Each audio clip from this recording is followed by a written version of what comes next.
আমার এই নিরাশপুরের প্রজা সাধারণ আলমপুরা রাজ্যের প্রজা সাধারণ খুবই সুখে শান্তিতে বসবাস করছে। যেখানে খাদ্যের প্রয়োজন আমি সেখানে খাদ্য দিয়েছি, যেখানে বস্ত্রের প্রয়োজন আমি সেখানে বস্ত্র দিয়েছি, যেখানে ঔষধের প্রয়োজন আমি সেখানে ঔষধ দিয়েছি।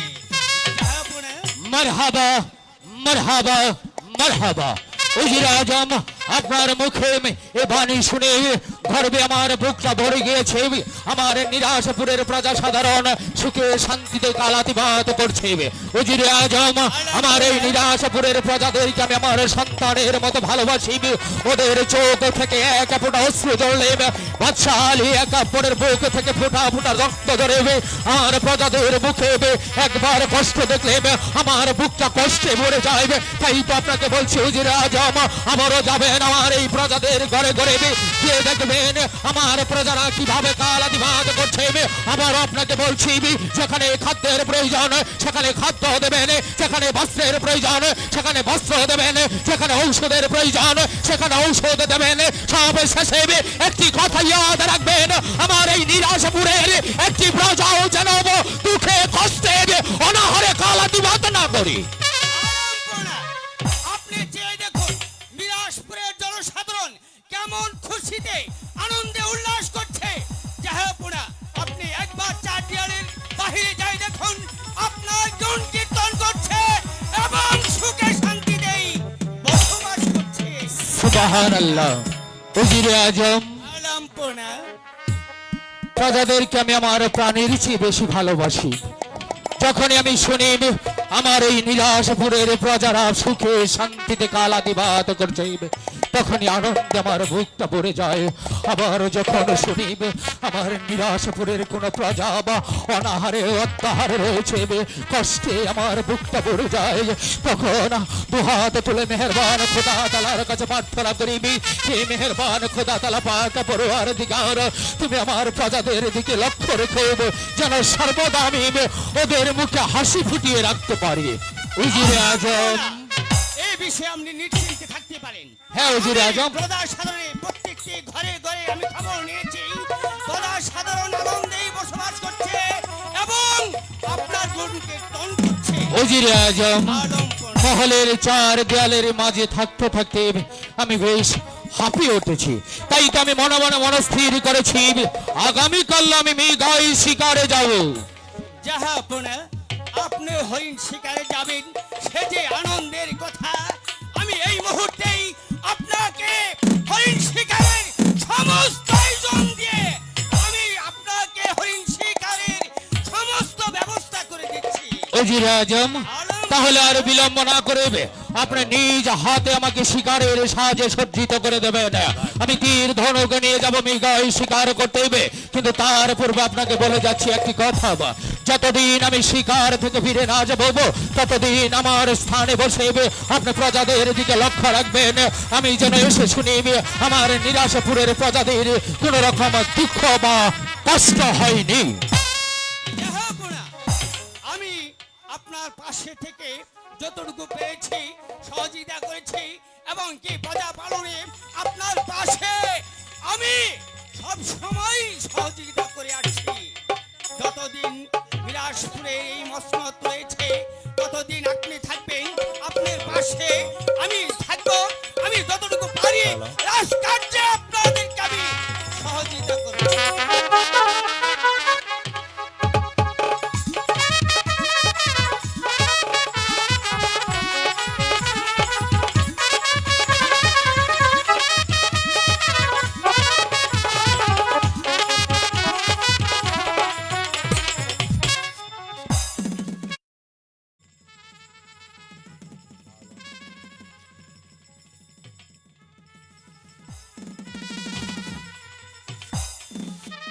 আরে দিন দুনিয়ার মালিক, আমি কত বন জঙ্গলে গিয়ে আছি, একটা শিকার মিলছে না। হে মালিক, আমাকে একটা শিকার মিলে যায়, আমাকে একটা শিকার চাই। আরে মালিক, আমাকে একটা শিকার মিলে যায়। কি এই বন মাঝে আমি একটা শিকার পেলাম না, ওই একটা বন মাঝে আমি চলে যাবো। আমি যে একটা শিকার চাই। আরে দিন দুনিয়ার মালিক, আমি মানুষের জীবন মার উপকার করেছি। আরে হে মালিক, আমি একটা শিকার মিলিয়ে দেয়।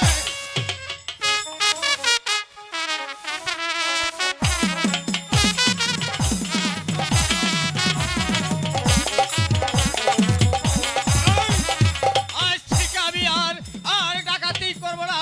আমি আজ থেকে ভালো হতে চাই।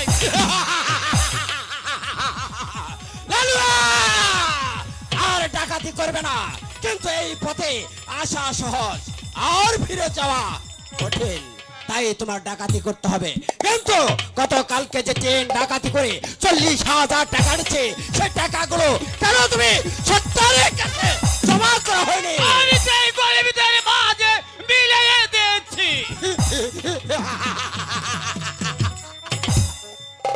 তুমি গরিব দুঃখের মাঝে এই টাকা বিলিয়ে দেওয়ার কে? ভালোই ভালোই যদি তোমার জানের মায়া থাকে তাহলে টাকাটি তুমি সত্তরের কাছে ভালোই ভালোই ফিরে দাও। ভাই, আমি সেই গরিবদের মাঝে আমি টাকা বিলিয়ে দিয়েছি। বিলিয়ে দিয়েছ, তাহলে তুমি ফিরিয়ে দেবে না? তাহলে তুমি না। প্রস্তুত হয়ে যাও। না। এই মুহূর্তে আমি তোমাকে দুনিয়ার ফিরিয়ে দেবো।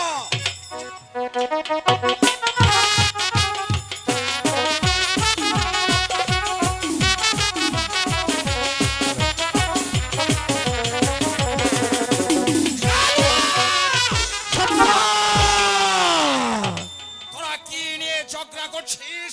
বল, আমাকে খুলে বল। সর্দার, গতকালকে ট্রেন ডাকাতি করে যে 40,000 টাকা নিচ্ছে, সেই টাকাগুলো আপনার ক্যাশে জমা করেনি।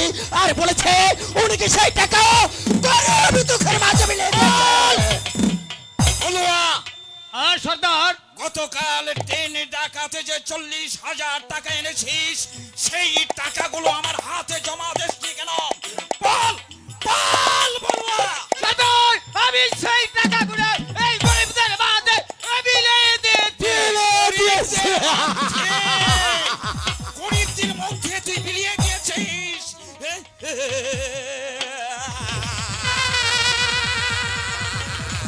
চাপ!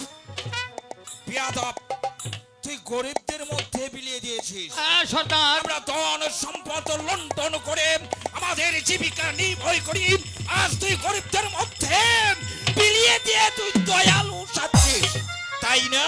হ্যাঁ সর্দার। আলুয়া হুকুম বলে এই মুহূর্তে আমি হুকুম অবশ্যই করব। আমি তোমাকে হুকুম দিচ্ছি, এই মুহূর্তে বলুয়াকে চাপকে পিঠের চামড়া তুলে রক্ত ছড়িয়ে দেবে। সর্দার,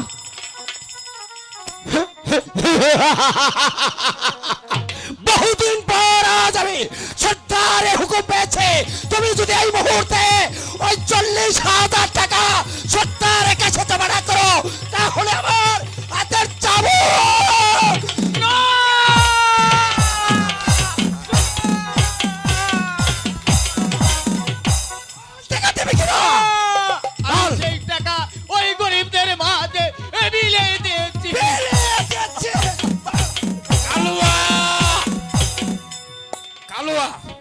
সর্দার হয়তো ওভাবে বললে হয়তো দেবে না। আঙ্গুলটা তো বাঁকা করতে হবে। হ্যাঁ হ্যাঁ, অবশ্যই অবশ্যই। বল বলো, 40,000 টাকা আমার হাতে দিয়ে দেয়। না সর্দার, আমি সেই টাকা ওই গরিবদের মাঝে বিলিয়ে দেবী দেবি। দেবী, তাহলে মৃত্যুর জন্য প্রস্তুত হ। দিয়েছি সর্দার, আমি টাকা দেখেছো দিয়েছি। দেখেছো কালুয়া, সর্দার। সৌর করে টাকা বের হয়ে ফিরিয়ে দিয়েছে। এই নাও সর্দার, কালুয়া, বলো এই 40,000 টাকা দিয়ে এখন কি করবে? সর্দার, আমি বলতে চাচ্ছিলাম কি যে 40,000 টাকা আমাদের হাতের মুঠো ফিরেছে, আর এখন এই মুহূর্তে আমাদের একটু নাচ গানের প্রয়োজন। বাহ বাহ বাহ বাহ বাহ।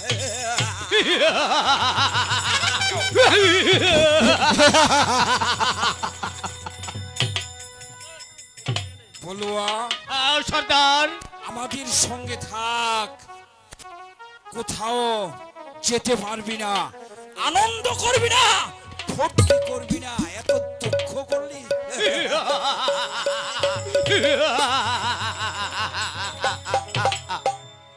সর্দার, এই তো এই তো বাহ, বাহ। একে কোথ থেকে ধরে নিয়ে আসলে যেমন আসমান থেকে হুড়ে এসেছে। সর্দার, আমার কাজগুলোই তো এরকম যে দেখলে মানুষ বাহ। জিব্বার মাথায় বক বক বক বক করে শোনো। পানি এসে যায়। তোমরা এই ডাকাতের আড্ডায় আজ নাচবে এবং গান গাইবে।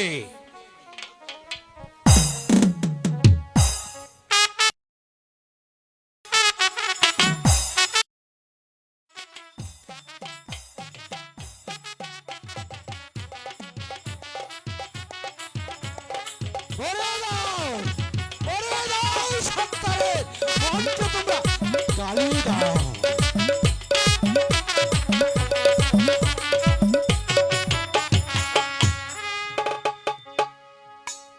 রূপনগরের রাজা, তুমি আজ পাবে সাজা। রাখবো বন্দি করে ওরা সোনা ও রাজা, মনেরই কারাগারে।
আছে সর্দার, আমি ওদেরকে বকশিশ দিয়ে এখান থেকে বিদায় করছি।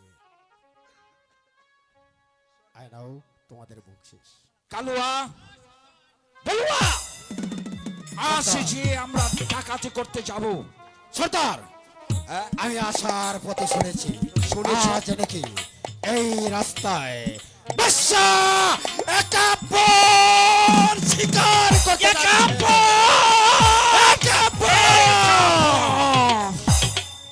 একাব্বর, সর্দার, হ্যাঁ কালুয়া, একাব্বরের নাম শুনে হ্যালো, আমার হ্যালো। বুকটা যেন ধাও ধাও করে আগুন জ্বলছে।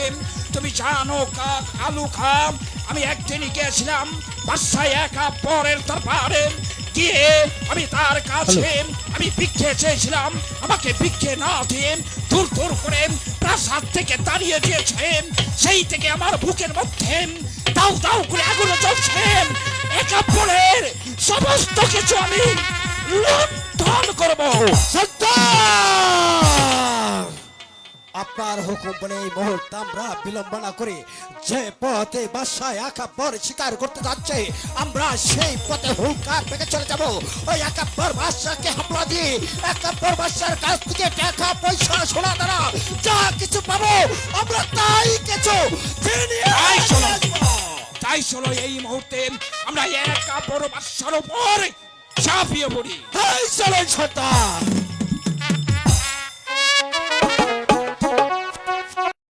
শিকার করে আমি আমার মহলে ফিরে যাব। উফ, পালিয়ে গেল, পালিয়ে গেল, হরিণটি পালিয়ে গেল। তবে কি আমি শূন্য হস্তে রাজধানীতে ফিরে যাব? না না না, তা কি হয়? আমি বলেছি আমি শিকার করবো, উজির আজমকে কথা দিয়েছি আমি মেঘায় শিকার করবো, বেগমকে কথা দিয়েছি আমি শিকার করবো, কিন্তু শিকারটি যে হঠাৎ পালিয়ে গেল তবে কি শূন্য হস্তে আমাকে মহলে ফিরে যেতে হবে? না না না, ওই তো দেখা যাচ্ছে আরেকটি হরিণ, ওই হরিণটি আমি শিকার করবো।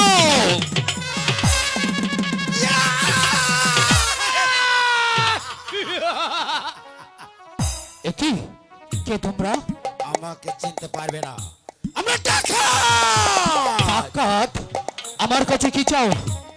কিছু চাইলে বলতে তুমি বুঝতে পারছো না, আমরা ডাকাত। তাই তোমার কাছে সোনা দানা টাকা পয়সা যা কিছু আছে তোমার যদি জানের মায়া থাকে তাহলে ভালোই ভালোই আমার হাতে তুলে দাও, আর তা না হলে আমরা। শোনো ভাই, কেন তোমরা এই অন্যায় পথে পা বাড়িয়েছো? এটা অন্ধকার পথ, এ পথ ছেড়ে দিয়ে আলোর পথে এসো। আমি তোমাদেরকে বলছি আমি তোমাদেরকে সুন্দর কর্ম দেব।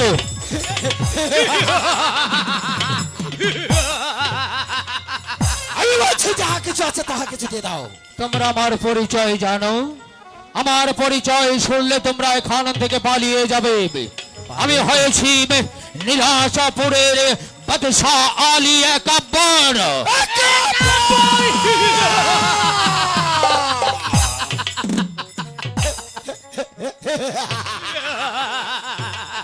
যাহা চেয়েছে তাহাই পেয়েছে বাদশাহ আলী একাব্বর।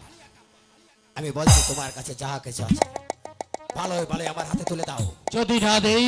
যদি না দাও তাহলে তোমাকে পানে মেরে ফেলবো। তাই নাকি? হ্যাঁ। আমি জানি কুকুরের লেজ কখনো সোজা হয় না আমার, তাই তোমাদেরকে আমি কিছুতেই এই বনমাস থেকে তোমাদের গন্তব্যস্থানে যেতে দেব না। হ্যাঁ, হ্যাঁ, হ্যাঁ।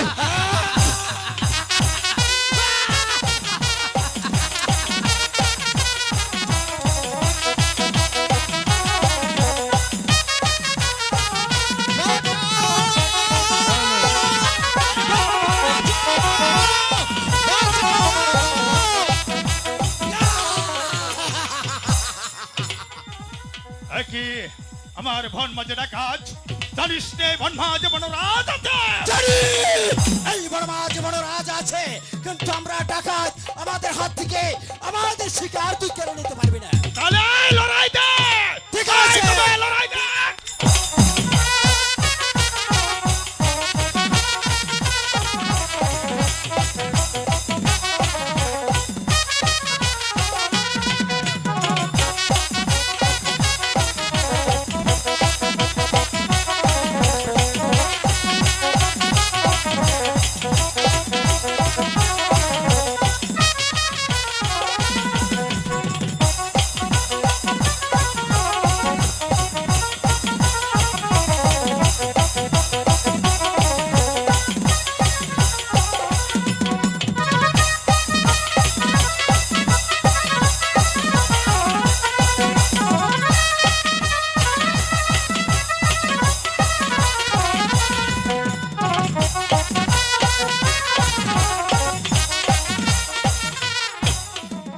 বল কে আছিস তুই?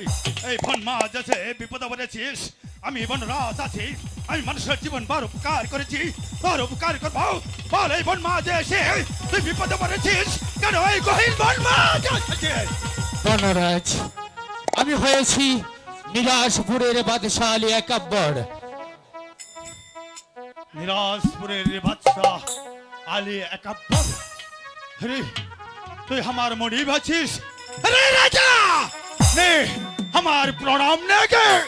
না না বনরাজ, না, তোমার স্থান আমার পদতলে নয় বনরাজ। বনরাজ, এই গহীন বনমাঝি তুমি তোমার জান বাজি রেখে আমাকে ডাকাতদের হাত থেকে উদ্ধার করেছো। তাই আজ থেকে তোমার স্থান বাদশাহ আলী একাব্বরের পদতলে নয়, তোমার স্থান হচ্ছে বাদশাহ আলী একাব্বরের কালিজায়। রে রাজা, আমি যে ভন মাঝে থাকি, আমি যে গিরো আছি রে, আমি লতা পাতা খাই রে বাচ্চা, আমি একটা ছোট জাত আছি রে বাচ্চা। না তুই আমার মনিব আছিস রে বাচ্চা, কিন্তু তে হতে পারে না, তার মুখে আমি ঠাই দিতে পারি না না। না বনরাজ, না, ও কথা বলো না বনরাজ, ও কথা বলো না। যদিও তুমি বনরাজ, যদিও তুমি জঙ্গলি হতে পারো ছোট জাত, তবু তুমি খোদার সৃষ্টি মানুষ। রে বাচ্চা, তুই মনিব আছিস, তুই আমাকে দোয়া করিস রে বাচ্চা। আমি যেন এমনি ভাবে মানুষের উপকার করতে পারি রে বাচ্চা। তুই আমার মনিব আছিস, তুই আমাকে দোয়া করিস, আমি যেন মা বোনদের ইজ্জত রক্ষা করতে পারি। হ্যাঁ বনরাজ, আমি তোমাকে দোয়া করি বনরাজ, দোয়া করি এমনি ভাবে মানুষের এই বিপদে যেন তুমি ঝাঁপিয়ে পড়তে পারো। শুধু দোয়াই নয় বনরাজ, আমি ভাবছি তোমাকে আমি পুরস্কৃত করবো। পুরস্কৃত করবে? হ্যাঁ হ্যাঁ হ্যাঁ, কিন্তু এই গহীন বনমাঝে আমি তোমাকে কি দেবো? তোমাকে দেওয়ার মতো আমার কিছু নেই। কিন্তু না না না, তোমাকে আমি কিছু দেই, খালি হস্ত ফিরিয়ে দিতে পারি না। তুমি বাদশাহ আলী একাব্বরের উপকার করেছো, কিন্তু কি পুরস্কার, কি পুরস্কার, কি দেবো, কি দেবো তোমায়? পেয়েছি পেয়েছি বনরাজ, হে মালিক, এই গহীন বনমাঝে আমার কাছে হিরে মুক্তা জহরত নেই, হে মালিক, কিন্তু রয়েছে আমার গায়ের এই জরির জামা।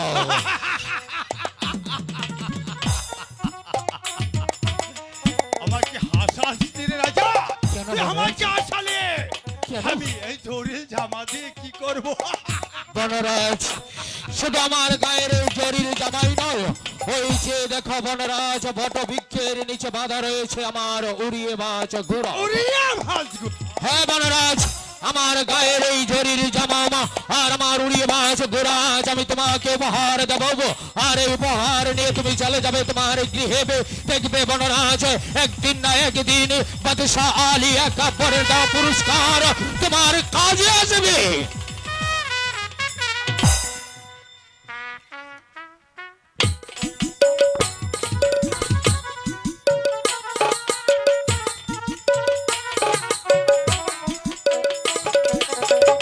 এই নাও বনরাজ।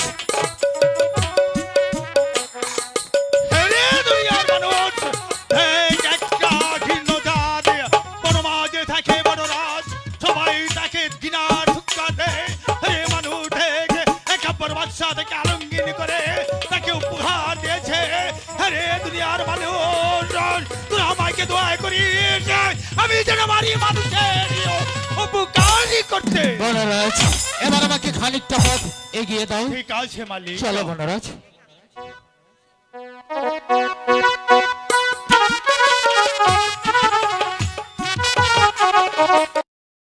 উজিরে আজম, মৃগই শিকারে গিয়ে আমি বড় বিপদে পড়েছিলাম।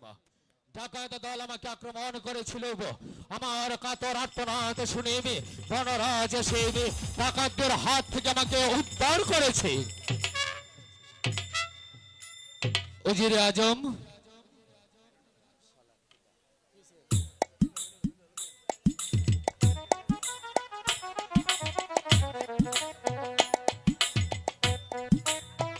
আলমপোনা উজিরে আজম, আলমপোনা আমি মাত্র কয়েকদিন প্রাসাদের বাইরে ছিলাম। আমার শাহী দরবার নোংরা হয়ে আছে কেন? রসিক মালিকি শাহী মহল ঝাড়ু দিতে আসেনি। আলমপোনা রশিদ মালি চাকরি ছেড়ে সে চলে গেছে, উজির সে আজম। আর কোনোদিন চাকরি করবে না জাহাপনা। কেন উজিরে আজম? রশিক মালিক আমি উপযুক্ত এনাম দেই, প্রতি মাসে তার এনাম আমি তার হাতে তুলে দেই। আর যদি তার চাকরির বেতন কম হয়ে থাকে সে আমাকে বলবে প্রয়োজন বোধে তার বেতন আমি বাড়িয়ে দেবো। কেন সে চাকরি চলে গিয়েছে, ছেড়ে চলে গিয়েছে, আমি আপনার কাছে জানতে চাই। আলমপনা, রশিদ মালি যে কথা বলে গিয়েছে সে কথা আমার বাক শক্তি রোধ হয়ে আসছে আলমপনা। উজিরে আজম, আপনি শুধু আমার উজিরে নন, আমার বন্ধু, আমার ভাই। উজিরে আজম, আমার মন বলছে আপনি আমার কাছে কোনো কিছু গোপন করতে চান। আমি পরস্পর শুনেছি প্রজারা আমার বিরুদ্ধে ষড়যন্ত্র করছে। আজ রশিক মালি চাকরি ছেড়ে চলে গিয়েছে, তাই তো আমি আপনার মুখ থেকে শুনতে চাই কেন প্রজারা আমার বিরুদ্ধে ষড়যন্ত্র করছে, আর রশিক মালি বা কেন আমার চাকরি ছেড়ে চলে গিয়েছে। বলুন প্রজারা কি ষড়যন্ত্র করছে? আলমপনা, রশিদ মালি বলে গেছে আপনি আট খুরুপ, আপনি অপুত্র, আপনার মুখ দর্শনে হাজার হাজার প্রজারা দুঃখে সুখে বাস করছে, তাই তো রশিদ মালি আর কোনোদিন চাকরি করবে না জাহাপনা। উজিরে আজম, আপনি কি বলছেন? খোদা তাআলা আমাকে সন্তান দেয়নি, তাই রশিক মালি আমার চাকরি করবে না? না না না, আমি কিছুতেই বরদাস্ত করব না। আলমপনা, আপনি একবার চেয়ে দেখুন মিরাজপুরের জনতা কেমন হাহাকারে দিন যাপন করছে, কেমন কষ্ট করছে, কেমন ধাউ ধাউ করে মিরাজপুরের জনতার মুখে কষ্ট করছে। বিদ্রোহ!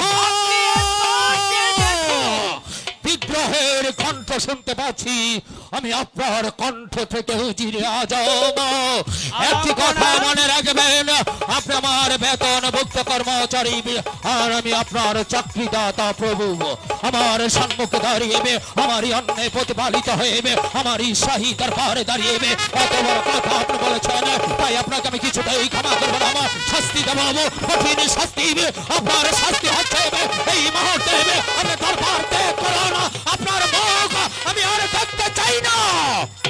আলমপনা, বেরিয়ে যান। আমি চলে যাচ্ছি, কিন্তু যাবার পূর্বে একটি কথা বলে যাচ্ছি, চক্ষু রাঙ আমি শুধু দেখতে চাই আপনি আমার সম্মুখ থেকে বেরিয়ে গেছেন, আপনি চলে যান। আমার মন বলছে প্রজাদেরকে আপনি খেপিয়ে তুলেছেন, বেরিয়ে যান, বেরিয়ে যান এখান থেকে। জাহাপনা, আমি চলে যাচ্ছি, কিন্তু আপনাকে আমি একটি কথা বলতে চাই। আপনি একবার ভেবে দেখুন, মিরাজপুরের যে মহামারী লেগেছে, এ শুধু একমাত্র আপনি রক্ষা করতে পারেন। কি করবেন প্রজাদের দিকে চেয়ে একবার ঠান্ডা মাথায় ভেবে দেখুন। আপনি যে সিদ্ধান্ত নেবেন, একটু ঠান্ডা মাথায় সিদ্ধান্ত নেবেন জাহাপনা। আমি কি করলাম? উজির সাহেবকে বেইজ্জতি করে শাহী দরবার থেকে তাড়িয়ে দিলাম, কিন্তু কেন কেন তাকে আমি দরবার থেকে তাড়িয়ে দিলাম? সে তো কোনো অন্যায় করেনি, কোনো অপরাধ করেনি, সে নির্দোষ। সত্যি তো আমি সারা জীবন বলে এসেছি নিরাশপুরের প্রজাদেরকে আমি আমার প্রাণের চেয়ে বেশি ভালোবাসি, আর আমারই জন্য এই নিরাশপুরের প্রজাদের মুখে অন্ন জুটছে না। তাহলে কি আমি এই নিরাশপুরের প্রজাদের মুখের হাসি কেড়ে নিচ্ছি? আমার জন্যই কি প্রজাদের পেটের ভাত জুটছে না, পরনের বস্ত্র জুটছে না? না না না, কিছুতেই হতে পারে না। পাক পড়ুয়ার দিগার, একটি সন্তানের জন্য আমি কতই না লালায়িত, কতই না তোমার দরবারে কেঁদেছি। একটি সন্তান তুমি আমায় দাওনি খোদা, একটি সন্তান তুমি আমায় দাওনি। যাদের এক মুঠো অন্যের সংস্থা নেই তাদেরকে দিয়েছ কত সন্তান। আমাকে তুমি নিরাশপুরের বাদশা করেছ, কিন্তু একটি সন্তান দেওনি। আমাকে তুমি হাত করে করে রেখেছ, হাত করে করে রেখেছ। না না না, আমি আমি এই রাজ্যে থাকবো না, এই মুখ দেখাবো না। যে মুখ দেখলে প্রজাদের মুখে অন্ন জুটবে না, সে মুখ আর আমি কোনোদিন দেখাবো না। চলে যাবো আমি, অনেক দূরে চলে যাবো, সেখানে গিয়ে আমার প্রাণ বিসর্জন দেব। আরে বৃথা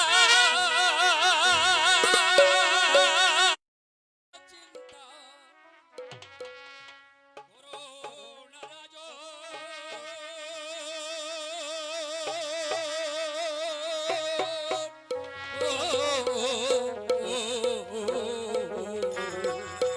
বৃথা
আমি আর বৃথা চিন্তা করব না, আমি আর এই রাজ্যে থাকবো না।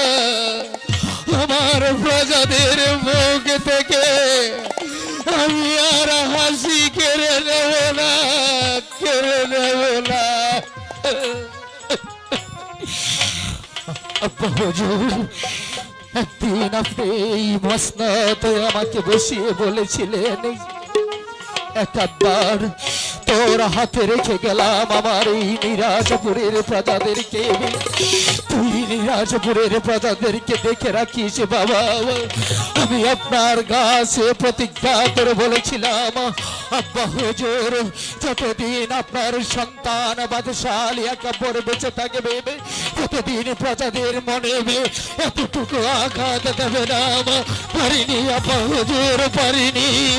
আপনার দেওয়া প্রতিশ্রুতি আমি রক্ষা করতে পারলাম না আব্বা হুজুর, তাই তো আপনার এই অধম সন্তানকে আপনি অভিশাপ দিন, আমি যেন ধ্বংস হয়ে যাই, ধ্বংস হয়ে যাই। আব্বা হুজুর, এই শাহী তাজ আমার শিরে শোভা পায় না আব্বা হুজুর, কিন্তু আপনার দেওয়া পবিত্র শাহী তাজ আপনার মসনদে রেখে আমি রাজ্য ছেড়ে চলে যাব আব্বা হুজুর।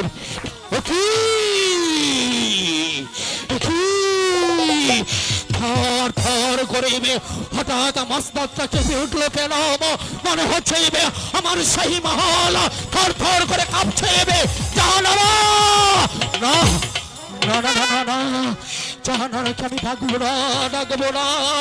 জাহানারা যদি এখানে এসে পড়ে তাহলে সে আমাকে কিছুতেই যেতে দেবে না, তাহলে আমার প্রজারা ক্ষুধায় অনাহারে ঢুকে ঢুকে মারা যাবে, আমার নিরাশপুরের প্রজাদেরকে আমি মরতে দেব না। কিন্তু জাহানারাকে না জানিয়ে আমি রাতের অন্ধকারে চুরির মতো এই রাজ্য ছেড়ে চলে যাব অনেক দূরে। সুখে থেকো, শান্তিতে থেকো নিরাশপুরের প্রজা সাধারণ।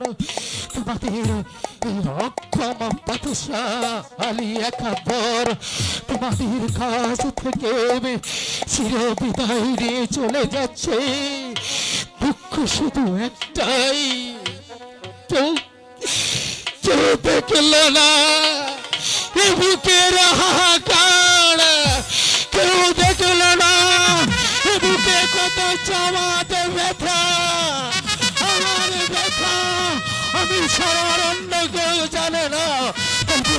তোমাদেরকে ছেড়ে আমি চলে যাচ্ছি, তোমরা শান্তিতে থেকো, সুখে থেকো, আমি মরে গেও শান্তি পাব যদি আমার এই নিরাশপুরের প্রজারা সুখে থাকে, শান্তিতে থাকে।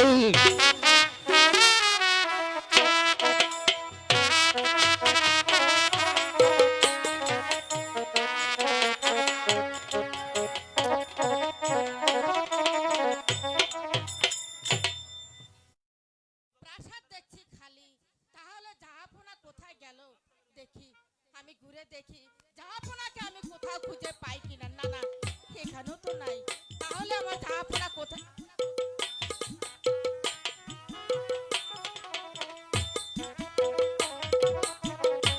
জাহাপনা পুত্রের সঙ্গে নির্বাসনে চলে গিয়েছে, কিন্তু তার মাথার মুকুট এখানে পড়ে আছে।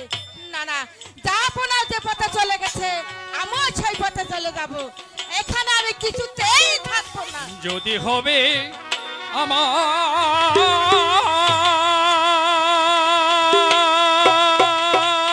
মা,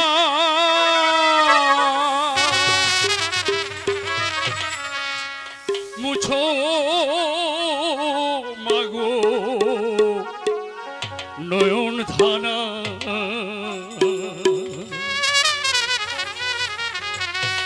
যদি হবে আমার মা, মুছো মাগো নয়ন ধারা, যদি হবে আমার মা, মুছো মাগো নয়ন ধারা।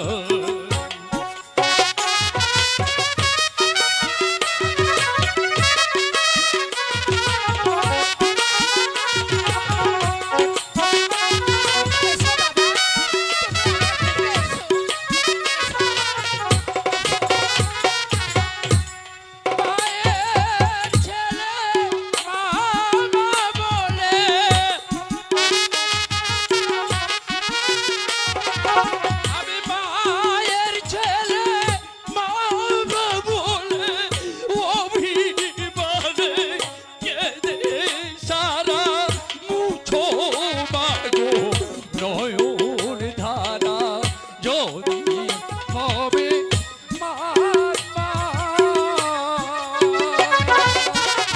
নয়ন ধারা যদি হবে আমার মা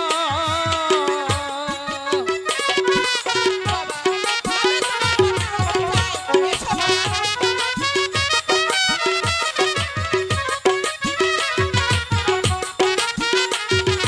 মায়ের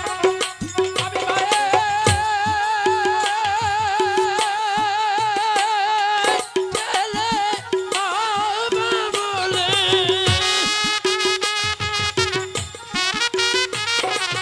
মায়ের ছেলে হবো বলে অভিমানে কেঁদে তা মুছো মাগো নয়ন ধারা যদি হবে আমার মা মুছো মাগো নয়ন ধারা যদি হবে আমার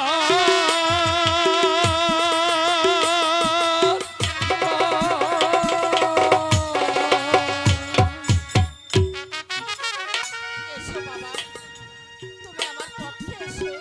মা মা গো বলো বাবা। আজ কে নয় মা তুমি কোনো চিন্তা করো না আমি ঠিক একদিন তোমার ওই গর্ভে ফিরে আসবো তুমি কোনো চিন্তা করো না মা তুমি কোনো চিন্তা করো না আমি তোমার গর্ভে ঠিক দেখবি আমি তোমার গর্ভে ঠিক আসবো যদি হবে আমার মা মুছো মাগো নয়ন ধারা যদি হবে আমার মা তুমি আমাকে রেখে যেও না।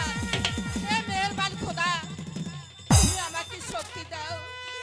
জাহাপনা যে পুত্রের সোজা নির্বাসনে চলে গিয়েছে, আমিও তো যাবার জন্য রেডি, কিন্তু কোত্থেকে এক পাগল এসে বলে গেল আমি যে তোমার সন্তান। ঠিক আছে, জাহাপনাও যে পথে চলে গিয়েছে আমিও সেই পথে চলে যাব। দাঁড়ান, জাহাপনা!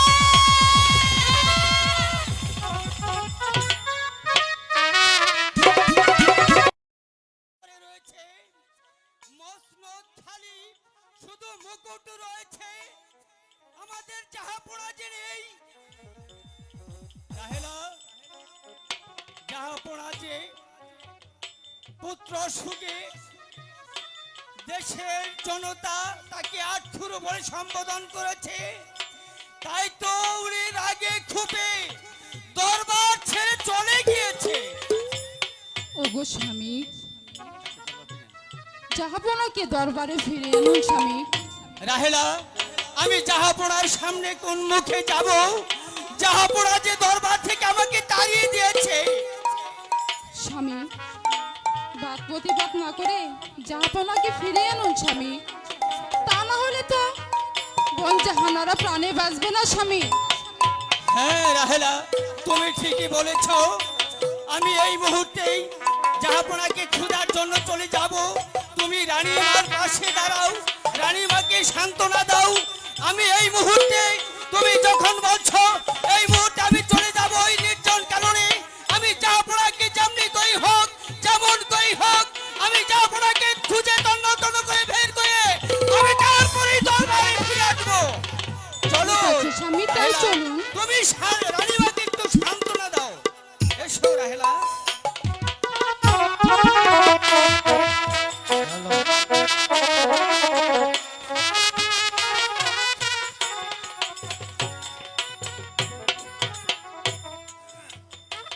এই যে নৌকা নিয়া এই ঘাট ওই ঘাট গেতাছি, কোনো হানে তো একটা খেল পাইতাছি না। আনু ভাই কি করি? হ্যাঁ, এই যে গ্রামী ব্যাংকের 7,35,00,000 টাকা আনছি, আগামীকালকে কিস্তি। ওই কিস্তির উপায় করি কেমন হন? তাইলে কাম করি একবারে কাইলাপুর কানে জায়গা আমার এক বাইশটা আছে জায়গা লয়ে যায় নাকি কোন? ও বাইশটা রে, ও বাইশটা,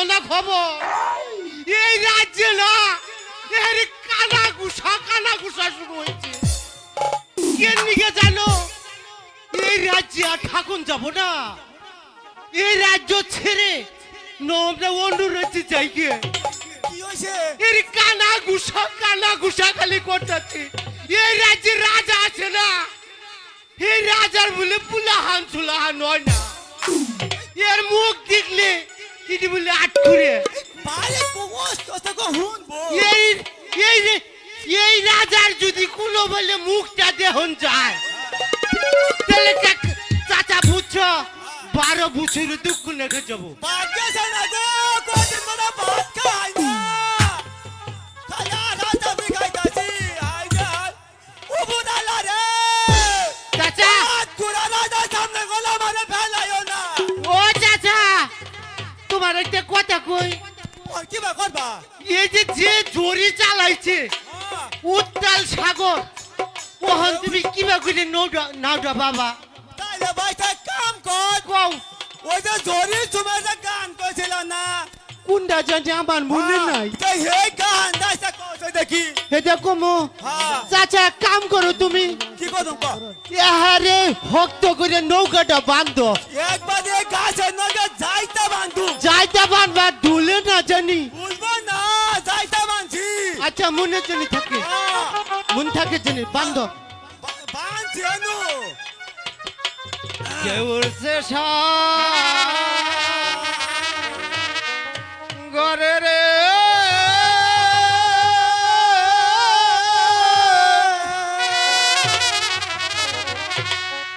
কেমনে পারি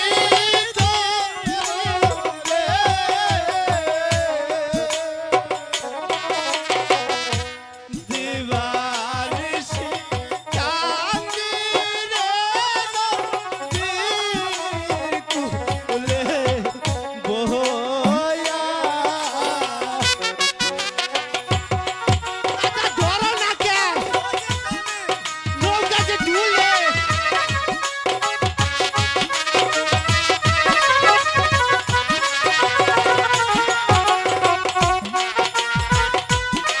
ভক্ত করে বাঁধো নাই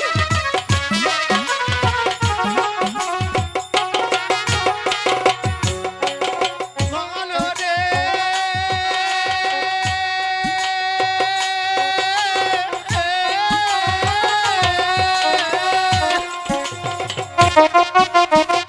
যাহারা ছিল চতুরে মাঝি তাহারাই গেল মায়া রে তাহারাই গেল মায়া বাগা কান্দিরে বসে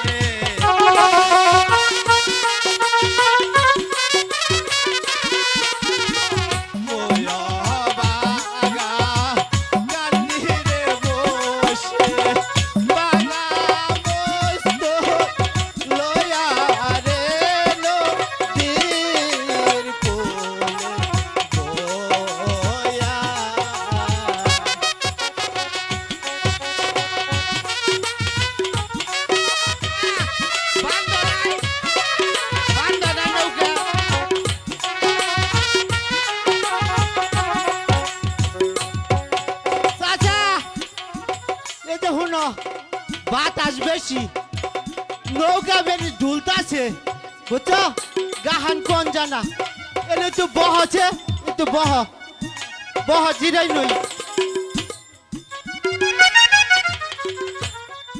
এই যে হুনো কেউ মাঝি যদি ভাই। আয় না তাহলে ডাক দিও না মাঝি ভাই কাটে আছো মাঝি ভাই আরে ও মাঝি ভাই ও বাচ্চা দেহছে কেরা ডাহে হ দেই কে হ এই যে হুনো আমি তোমারে কই দিই এম ফা হ এই যে যদি হে যে হে রাজা হে না হুনো হে বলে হুনতাছি দে ছেড়ে যাবো গা যদি কই বিলে আহে তাহলে কই জানটা বাচ্চি না বুঝছো যাও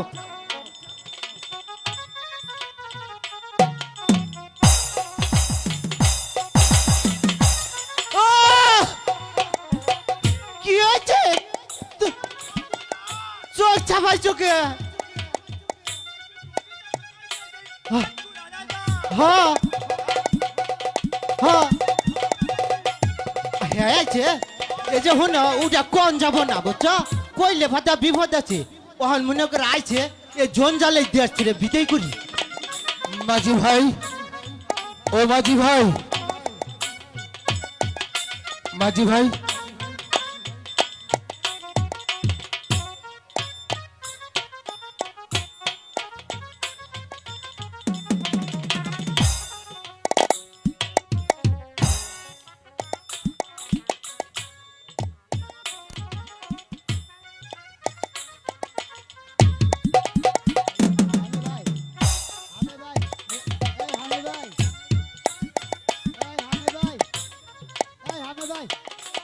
হ্যালো হ্যালো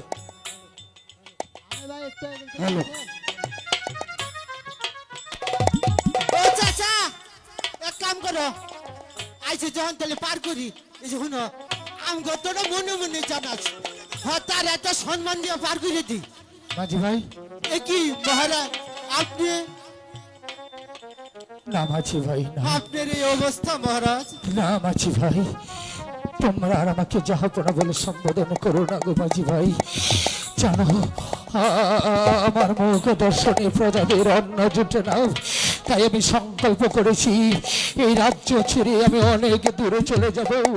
তোমরা আমাকে দয়া করে উপরে পার করে দাও মাঝি ভাই।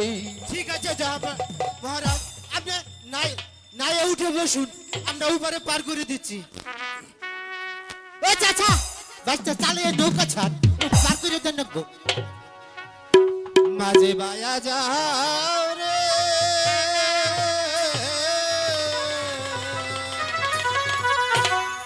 অকল দরিয়ার মাঝে আমার বাবা নাও রে মাঝি বায়া যাও রে মাঝি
মাঝি ভাই, এই যে আমরা এই পারে আই পড়ছি হ্যাঁ মাঝি ভাই, এখন আপনি আপনার গন্তব্যস্থলে যেতে পারেন হ্যাঁ মাঝি ভাই, তোমাদের এই উপকারের কথা আমার চিরদিন মনে থাকবে।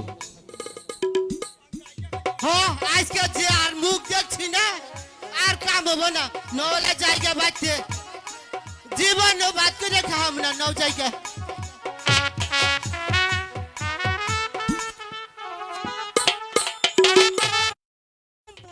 খোদার মেহেরবানি আর মনিবরের আশীর্বাদে আজ আমি পুত্র সন্তান লাভ করতে যাচ্ছি। উজিরে আজম আলমপুরা মহলে বেগমের প্রসব ব্যথা উঠেছে, এখন পর্যন্ত দাসী সুখবর নিয়ে আসছে না, আমি যে আর কিছুই বুঝতে পারছি না। আলমপুরা আমার মনে হয় এখনই আমরা সুসংবাদ পাবো।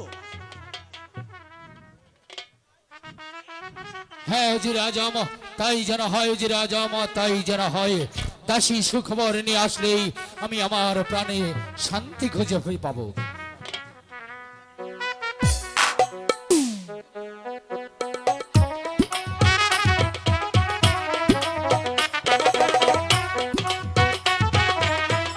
বলো দাসী, কি সংবাদ? তুই বলছো দাসী? মারহাবা মারহাবা মারহাবা। যাও দাসী, এবার তুমি বিশ্রাম করো গিয়ে।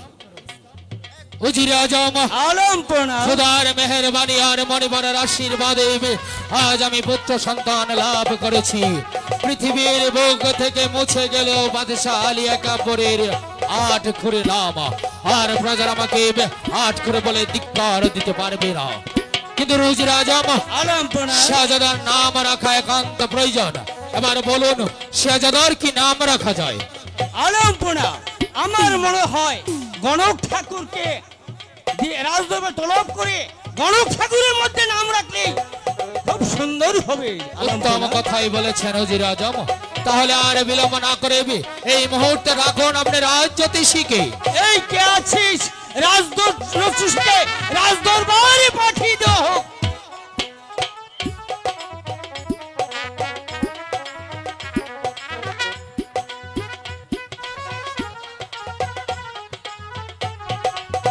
হরে কৃষ্ণ, হরে কৃষ্ণ, রাধা মাধব, রাধা মাধব, রাধা মাধব, রাধা মাধব। রাজজ্যোতিষী, আগে আদেশ করুন হুজুর। কেন তোমাকে দরবারে ডেকেছি তা তুমি জানো? আচ্ছা বলুন হুজুর।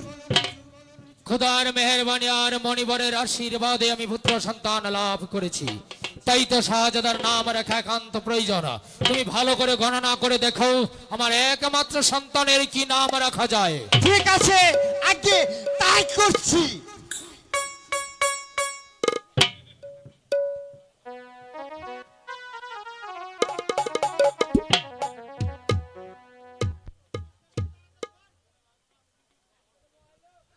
এই খগর চন্ডী খগর বান খেতে হয় না কিছুই দান। যা হয়েছিল উড়ে নারা তা বুঝি খাইলো শুয়োরে। বড় লোক কান্দে যাইয়া ছোট লোকের দুয়ারে। এই ঢেকির তলতে গুই হাত যায় খাবলা খাবলা ছাতু খাইবার কারামা বসে এক রাত্রিতে 3 বার যায়। মাটিতে অক্ষর দিয়া নেছরা গেরা বামন কয় একাব্বর বাদশার ছেলের নামটি রহিম বাদশা হয়। সুবহানাল্লাহ, খুব সুন্দর নাম হয়েছে। বাদশাহ আলী একাব্বরের একমাত্র সন্তানের নাম শাহজাদা রহিম বাদশাহ। উজিরে আজম, রাজজ্যোতিষীকে উপযুক্ত নাম দিয়ে বিদায় করুন। জাহাপনা আমি এই মুহূর্তে নিয়ে যাচ্ছি রাজজ্যোতিষীকে, তাকে আমি 1,00,000 মুদ্রা দিয়েই উপহার দেব। চলো জ্যোতিষী।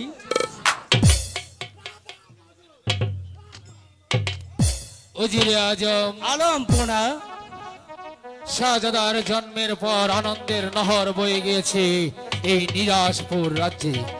প্রজাদের হাসি দেখে আমার প্রাণে শান্তি খুঁজে পেয়েছি, কিন্তু যখনই আমার মনে পড়ে যায় সেই কথা, বিলীন হয়ে যায় আমার মুখ থেকে সেই হাসি।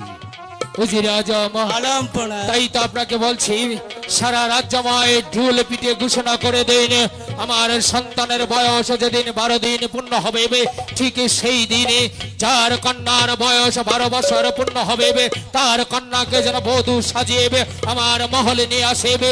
আমি বাদশাহ আলী একাব্বর তাকে ঘোষণা করে বলছি, তার কন্যাকে যদি আমার সন্তানের সাথে বিবাহ দেয়, আমার অর্ধেক রাজত্ব আমি তার নামে লিখে দেব। ওগো মিরাজপুরের জনতা, যার ঘরে 12 বছরের কন্যা রয়েছে সে রাজ দরবারে নিয়ে আসবেন, সেই কন্যাই হবে আমাদের রাজবধূ এবং বাদশার ঘোষিত মিরাজপুরের রাজত্ব তার পিতার নামে লিখে দেওয়া হবে। ঘোষণা আপনার সবাই আপনার কান খুলে শুনুন, যার ঘরে 12 বছরের যুবতী কন্যা রয়েছে আমি প্রত্যেকটি ঘরে ঘরে তল্লাশি নেব, রাজ সৈনিক দিয়ে আমি প্রত্যেকটি ঘরে ঘরে খবর নেব, যার ঘরে 12 বছরের কন্যা রয়েছে সে যেন রাজ দরবারে নিয়ে আসে, সেই কন্যাই হবে আমাদের রাজবধূ এবং সাথে তার পিতা পাবে অর্ধ রাজত্ব।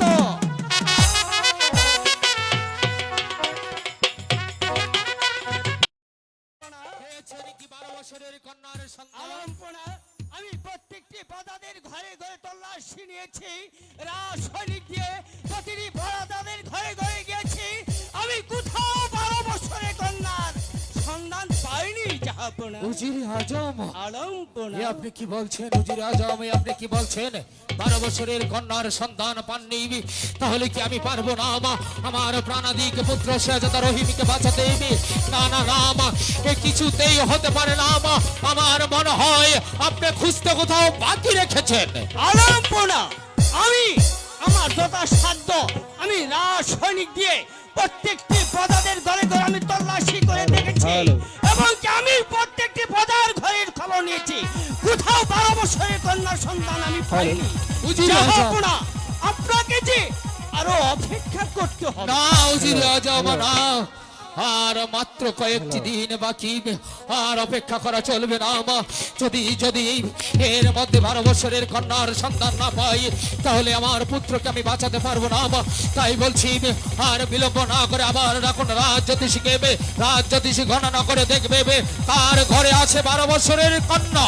ঠিক আছে আলম্পনা, আমি এই মুহূর্তেই রাজ জ্যোতিষীকে রাজ দরবারে তলব করছি। এই কে আছিস? রাজ জ্যোতিষীকে দরবারে তলব করা হলো। হরে কৃষ্ণ, হরে কৃষ্ণ, রাধা মাধব, রাধা মাধব। জ্যোতিষী, আগে আদেশ করুন হুজুর। ভালো করে গণনা করে দেখো, আগামী শুক্রবার আমার রাজ্যে কার কন্যার বয়স 12 বছর পূর্ণ হতে চলছে। আগে তাই করছি হুজুর।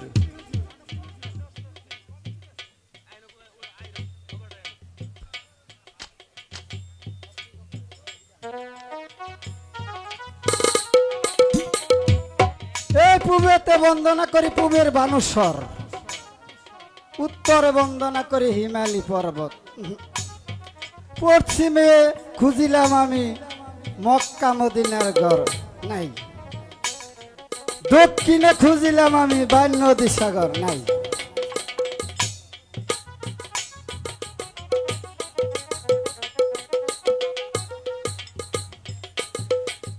এই কাটাক সীতারাম, কাটাক সীতারাম, অকুলো বকুলো পাখি শিয়াল চন্দ্রমুখী, বাপের আছে পলটেং নেস কানকাড়া, ত্রিভুবন ঘুরে আইলো চিলেরি বেঠা, যে রাধানে টিবের বাউ তার সাথে গিয়া টিপটি দাও, টেংরার মাই কয়া যায় আজিমুদ্দি কর্তা হইয়া সংসারই চালায়, রামকৃষ্ণ ভগবান, রামকৃষ্ণ ভগবান। 12 বৎসর কন্যার অপর নাম পাইছি তো। পেয়েছো? হুজুর, আপনি অভয় দিলে বলতে পারি। আমি তোমাকে অভয় দান করছি, নির্ভয় খুলে বলো ঠিক কার আছে। ঘরে- কার ঘরে রয়েছে 12 বছরের কন্যা?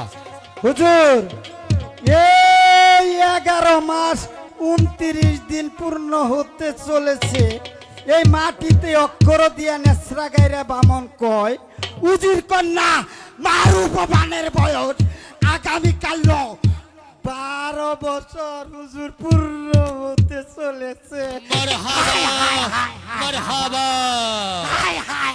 উজির আজম।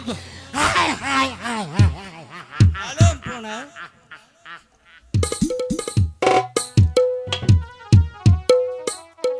জ্যোতিষী, এই সুখবর দেওয়ার জন্য এই মুক্তোর মালাগুলো আমি তোমায় উপহার দিলাম। যাও, এবার তুমি বিশ্রাম করো গিয়ে। রাধা মাধব, রাধা মাধব, রাধা মাধব, উজির আজম রাধা মাধব। আলমপনা কন্যা আমাদের ঘরে রেখে আমরা পাগলের মতো হন্যে হয়ে খুঁজে বেড়াচ্ছি, অথচ মেহেরবান খোদা তাআলা কন্যা আমাদের ঘরে রেখে দিয়েছি। তাই বলছি আর বিলম্ব না করে চলুন এই মুহূর্তে মা রূপবান আর শেহজাদা রহিমের বিবাহের কাজ মহা ধুমধামের সাথে সেরে ফেলি। আলমপনা বিবাহ এমন একটি ছেলে খেলা নয় যে আমি সামান্য 12 দিনের ছেলের সঙ্গে আমার 12 বছরের যুবতী কন্যা আমি কেমন করে বিবাহ দেব? উজির আজম আমায় ক্ষমা করুন যাপনা। জানি উজির আজম জানি, এ পৃথিবীর নজিরবিহীন ইতিহাস 12 দিনের শিশু সন্তানের সাথে 12 বছরের যুবতী কন্যার বিবাহ এ কিছুতেই হতে পারে না। আপনার মনের দুঃখটা আমিও বুঝি, কিন্তু একবার আমার দুঃখটা দেখুন উজির আজম। যদি মা রূপবানকে শেহজাদা রহিমের সাথে বিবাহ না দেন তাহলে আমার পুত্র রহিমে বাঁচবে না, আমার রাজ্যে আরো অমঙ্গল দেখা দেবে। যাপনা বিবাহ এমন একটি ছেলে খেলা নয় যে খেললে খেললাম, না খেললে ভেঙে ফেললাম। আমি এই প্রস্তাবে রাজি হতে পারবো না। উজির আজম আলমপনা না, উজির আজম না, মনে করে পাষাণের মতো কথা বলবেন না। আপনি যদি রূপবানকে রহিমের সাথে বিবাহ না দেন তাহলে আমি কোথায় পাবো 12 বছরের কন্যার সন্তান? রাজ জ্যোতিষী গণনা করে দেখেছে এই নিরাশপুরে আগামীকাল শুধুমাত্র আপনার কন্যা মা রূপবানের বয়স 12 বছর পূর্ণ হতে চলছে।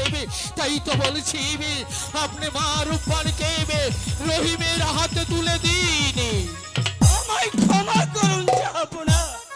তার চেয়ে আপন কন্যার হাত পা বেঁধে আমি ওই কালী গঙ্গার জলে বিশ্বাস তবু আমার মন মানসিক প্রস্তাবে আমি রাজি হতে পারবো না। উজির আজম আপনি শুধু আমার উজিরি নন, আপনি আমার পরম বন্ধু। হ্যালো ভাই উজির বাদশালী একাব্বর আজ হ্যালো। পর্যন্ত কোথাও মাথা নত করেনি, শুধুমাত্র হ্যালো। তার সন্তানকে বাঁচানোর জন্য আজ আমি দুহাত পেতে আপনার একমাত্র কন্যা মা রূপবানকে আমার পুত্র রহিমের জন্য ভিক্ষে চাচ্ছি গো ভাই। ভিক্ষে দাও গো ভাই, ভিক্ষে দাও। তোমার কন্যাকে আমার পুত্রের হাতে তুলে দাও। ও গো ভাই, এই ভিক্ষে যদি তুমি আমায় না দাও অন্য কোনো দরজায় গিয়ে আমি যে ভিক্ষে পাবো না। কেননা ও রক্ত যে খোদা তোমার ঘরেই দিয়েছে। আলমপনা আমি কেমন করে একজন 12 দিনের দুগ্ধ শিশুর হাতে আমার 12 বছরের কন্যা আমি কেমন করে তুলে দেব? উজির সাহেব যাপনা শুধু আমি নয়, বিলাসপুরের কোন পিতা 12 দিনের একটি শিশুর হাতে তুলে দিতে পারে না। দিতে হবে, দিতে হবে। ক্ষমা করুন যাপনা। না না উজির আজম বারবার ক্ষমা চাইবে, আমাকে পাগল করে দেবেন না উজির আজম। উজির আজম দিতে হবে আপনার একমাত্র কন্যাকে শেহজাদা রহিমের হাতে দিতে হবে, তা না হলে আমি রহিমকে বাঁচাতে পারবো না। তাই বলছি বলুন এই প্রস্তাবে আপনি রাজি কি না? না যাপনা উজির সাহেব আমি রাজি হতে পারি না। খামোশ! চুপ করো উজির, চুপ করো। তুমি যদি সচ্ছাই তোমার কন্যাকে আমার সন্তানের হাতে তুলে না দাও তাহলে তোমার কন্যাকে জোর করে আমার পুত্রের সাথে বিবাহ দেব। আর যদি তুমি এই প্রস্তাবে রাজি না হও তোমাকে দেব কঠিন শাস্তি। যাপনা আপনি আমাকে শাস্তি দিতে পারেন, আপনি আমাকে যা খুশি তাই করতে পারেন, কিন্তু আমি পিতা হয়ে পারি না। সামান্য 12 দিনের দুগ্ধ শিশুর হাতে আমার 12 বছরের যুবতী কন্যা তুলে দিতে পারি না। আমায় ক্ষমা করুন যাপনা, আমাকে ক্ষমা করুন। ক্ষমা ক্ষমা ক্ষমা ক্ষমা ক্ষমা না, ক্ষমা নেই, তোমার ক্ষমা নেই। তুমি পাবে শাস্তি। যে অপরাধ তুমি করেছ শুধুমাত্র তোমার জন্য আমার পুত্র বাঁচবে না, তাই তোমাকে আমি শাস্তি দেবো। তোমাকে আমি অন্ধকার কারাগারে নিক্ষেপ করবো। না না না, এই শাস্তি তোমার জন্য যথেষ্ট নয়, তোমাকে আমি আরো কঠিন শাস্তি দেবো। হ্যাঁ হ্যাঁ, জ্বলন্ত অগ্নি শিখায় নেবে তোমার গায়ে আমি ঢেলে দেব। না, এই শাস্তিও তোমার জন্য যথেষ্ট নয়। যার জন্য আমার পুত্র হব এই পৃথিবীতে বেঁচে থাকতে পারবে না, তার বেঁচে থাকার অধিকার নেই। তাই তো তোমার একমাত্র শাস্তি মৃত্যুদণ্ড। কোথায় জল্লাদ? আকাশে তপ্ত, বাতাসে তপ্ত, তপ্ত তামানের পৃথিবী। আজ অনেক দিন যাবৎ মানুষ হত্যা করে আমার কর্তব্য। মানুষ হত্যা করিতে করিতে আমার হাত দুটি রক্তে লাল হয়ে গেছে, বুকের মাঝে পাথর বেঁধে গেছে। আজ জানি কোন মায়ের বুক খালি করে নিষ্পাপীকে হত্যা করতে হবে, কোন নারীর মাথার সিঁদুর মুছে দিতে হবে। কারণ আমি যে বেতনভোগী কর্মচারী, তাই আমি বাচ্চার হুকুম পালন করতে হবে। আমি বিলম্ব করতে পারছি না, আমাকে কেন স্মরণ করেছেন জনাব? জল্লাদ, এই মুহূর্তে অভাত উজিরকে বন্দি করো।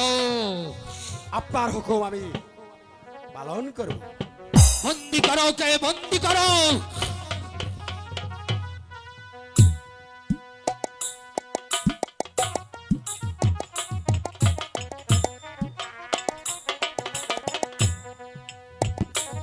জল্লাদ, এই মুহূর্তে উজিরকে নিয়ে যাও অন্ধকার কারাকক্ষে। আজকে রাত অন্ধকার কারাকক্ষে থাকবে। আগামীকাল প্রত্যুষ সাহেব উজির আজমকে প্রকাশ্য দিবালকে তুমি নিজ হাতে তাকে হত্যা করবে। নিয়ে যাও, নিয়ে যাও কে।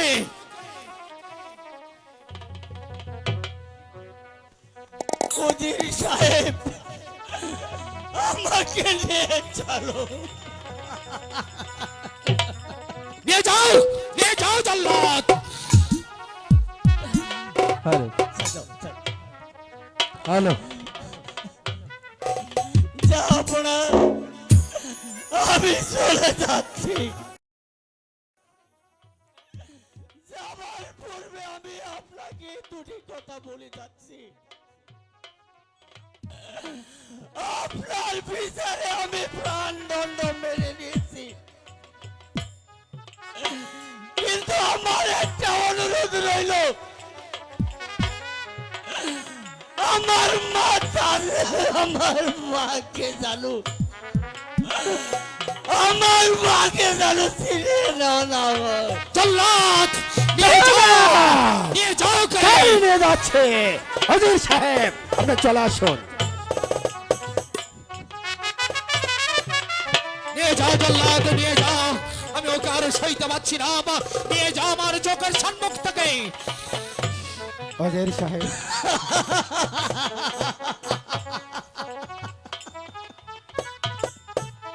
চলে আসুন হুজুর সাহেব। নিয়ে যাও জল্লাদ, নিয়ে যাও। আমি নিয়ে যাচ্ছি।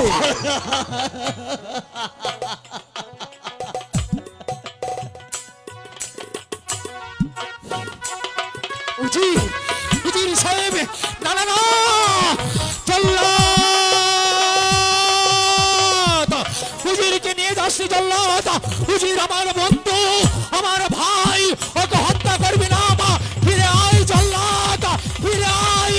উজিরকে আমার কাছে ফিরিয়ে দে, ফিরিয়ে দে। তা কিছুতেই হতে পারে না। উজিরের জন্য আমার পুত্র বাজবে না, তা আমি কিছুতেই বরদাস্ত করব না। শাস্তি দেব, শাস্তি যে যে আমার বুক থেকে আমার সন্তানকে কেড়ে নিতে চাইবে তার শাস্তি দেব। তাই তো প্রথমে শাস্তি দিয়েছি আমার প্রাণের যে প্রিয় বন্ধু আমার উজির আজমকে আমি জল্লাদের হাতে তুলে দিয়েছি। আগামীকাল প্রত্যুষ তাকে করা হবে হত্যা। এরকম একটা উজির কেন প্রয়োজন বুঝেবে, 10টা উজিরকে আমি জল্লাদের হাতে তুলে দেবো। তবু আমার সন্তানকে আমি মরতে দেব না, মরতে দেব না। শেষ বিদায়ে আপনার কাউকে দেখতে ইচ্ছে হয়?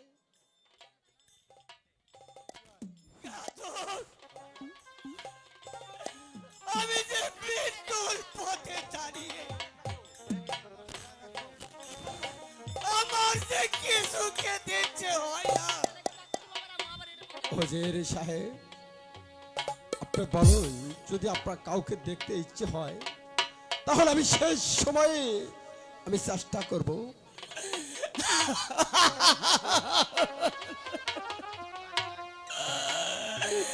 ঘাতক! আমার যে কাউকে দেখতে ইচ্ছে হয় না। ওজির সাহেব, আপনি এই পৃথিবীতে কিছু খেতে ইচ্ছে হয়? ঘাতক! আমার যে কিছু বলার ছিল। ওজির সাহেব, শেষ বিদায়ের সময় আপনার এমন কি বলার আছে আপনি আমার কাছে খুলে বলুন, আমি চেষ্টা করব আপনার কথা রক্ষা করার জন্য। ঘাতক! তোরা তো জানিস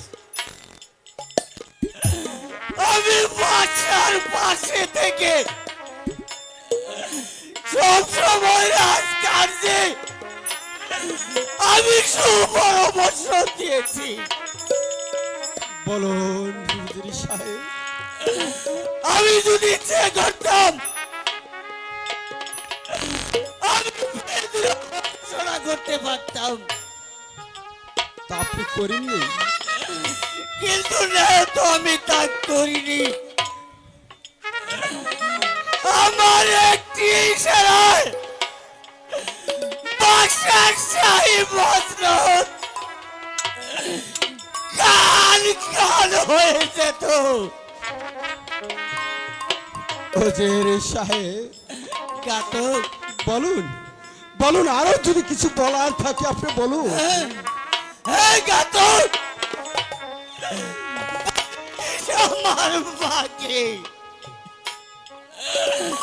আমার মাকে বলিস। বলুন বলুন ওজির সাহেব, মা রূপবানকে কি বলতে হবে আমার কাছে বলুন। আমার মাকে বলিস আমি বাদশার অন্যায় বিচারে আমি প্রাণদণ্ড নিয়েছি, তবু আমার মায়ার রূপবানকে আমি অকুল সাগরে বানিয়ে দেয়নি। ওজির সাহেব, ঘাতক! বাদশার বেতনে ভুগি কর্মচারী আমি, বাদশার বাড়িতে থেকে বাদশার হুকুমে অনেক নরনারী হত্যা করেছি, কিন্তু একবার আমি মুখের দিকে তাকালেই বুঝতে পারি কে দোষী আর কে নির্দোষী। কিন্তু তবু যে আমি বেতনে ভুগি কর্মচারী, বাদশার হুকুম আমার তামিল করাই কর্তব্য, তাই আপনাকে আমার হত্যা করতেই হবে। ওই ঘাতক!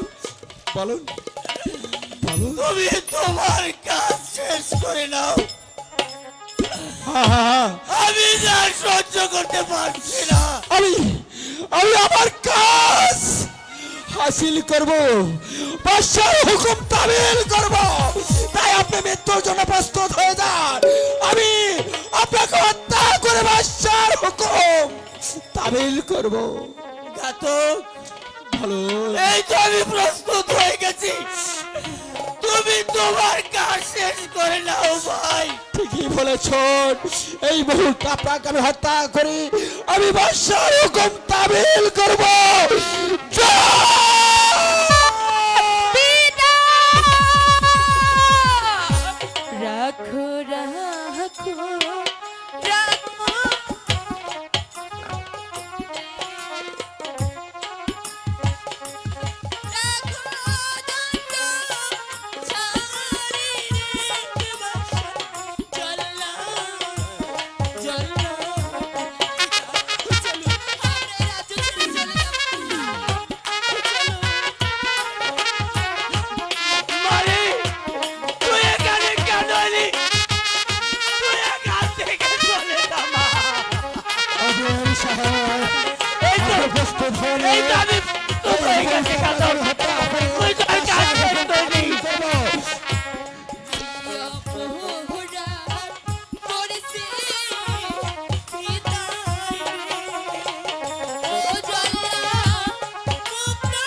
তোর কান্না তোরা শুনবে না। চলুন আমরা এই রাজ্য ছেড়ে চলে যাই, চলুন। কোথায় পালাবে? তোমার চিরতরে বান্ধব, তোমার পিতার মৃত্যু নির্জীব। কি অপরাধ করেছে পিতাই গো, ও বাসা আমার নাহি পাবে গো, রাজ্যের বাদশা বাদশা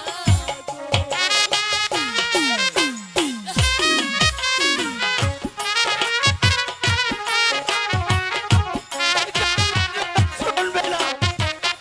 তুই এখান থেকে চলে যাবো। আমরাই সুখে মরতে দে।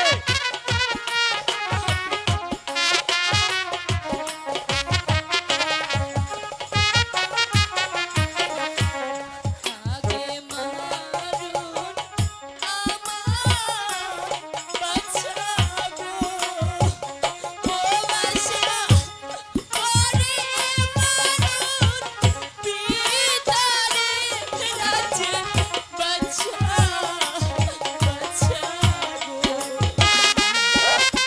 চললাম, আর বিলম্ব নয়, নিয়ে যাও দুর্গে। তুই এখান থেকে আলো। তুই চলে যা মা।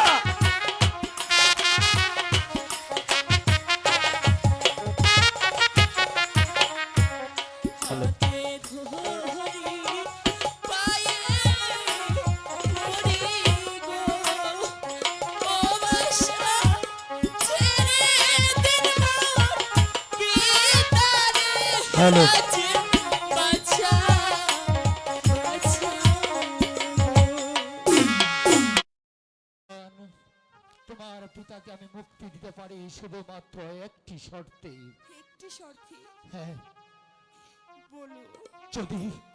যদি তুমি আমার প্রাণাদিকে পুত্র শেহজাদা রহিমকে স্বামিত্বে বরণ করো। না মা, তুই স্বীকার করবি না মা। আমার প্রাণ চলে যাক, তবু আমি তোকে অতুল সাগরে বাঁচিয়ে দিতে চাই। শোনো আমার বোন, যদি তোমার পিতাকে যদি বাঁচাতে চাও তাহলে আমার সন্তানকে স্বামিত্বে বরণ করাবো। যদি শেহজাদা রহিমকে স্বামিত্বে বরণ করাবো তাহলে তোমার পিতা বেঁচে যাবে, তা না হলে তোমার পিতার মৃত্যু নিশ্চিত। বলো মা। সত্যি বলছি? হ্যাঁ মা, বলো তুমি রাজি? না না মা, রাজি হই। না তুই রাজি হচ্ছিস মা।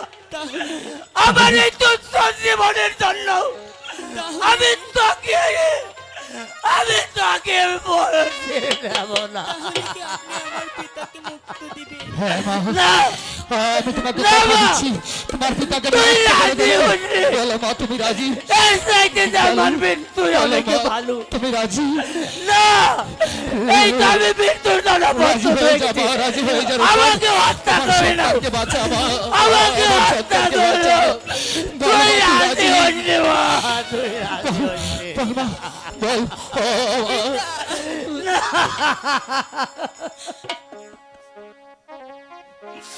না না মা, বল মা, তুই রাজি? বল মা। না না না বল। ওঠ মা, ওঠ, ওঠ, দুঃখ করিস নি। জল্লাদ, উজির সাহেবের হাতের শৃঙ্খল খুলে দাও। মারে তুই আমার এই তুচ্ছ জীবনের জন্য তোর এই জয় জীবনকে জল্লাদ, কারো তুই এবার তুমি সাগরে বিশ্রাম পাঠিয়ে করো। দিবি।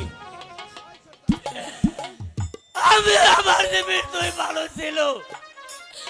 না পিতা, অমন করে বলো না। মেয়েদের কাছে তারা বাবা সবার আগে, আমার কাছেও তুমি আগে বাবা। হ্যাঁ উজির সাহেব, ভগবান ঠিকই বলেছেন, কোন সন্তানের জন্য তার পিতার প্রাণ যাবে, সে সন্তান তা কোনোদিন মেনে নিতে পারে না। আর কোন পিতার সম্মুখে তার সন্তান ঢুকে ঢুকে মেরে যাবে, সে দুঃখ কোনো পিতা সইতে পারবে না। তাই বলছি ভাই, আর দুঃখ নয়, দুঃখ প্রাণী সব ভুলে গিয়ে চলো ভাই, মহা ধুমধামের সাথে আমরা মা রব্বান আর শাহজাদা রহিমের বিবাহের কাজ সমাধা করি। আমার আমার আনন্দ, আমার যে সকল আনন্দ ওই আনন্দের স্রোতে বেঁচে গেল। মাগো তুই তো জানিস রে, তুই তো তখন এতটুকু ছিলি, তখন তোর মা মরে গেছে।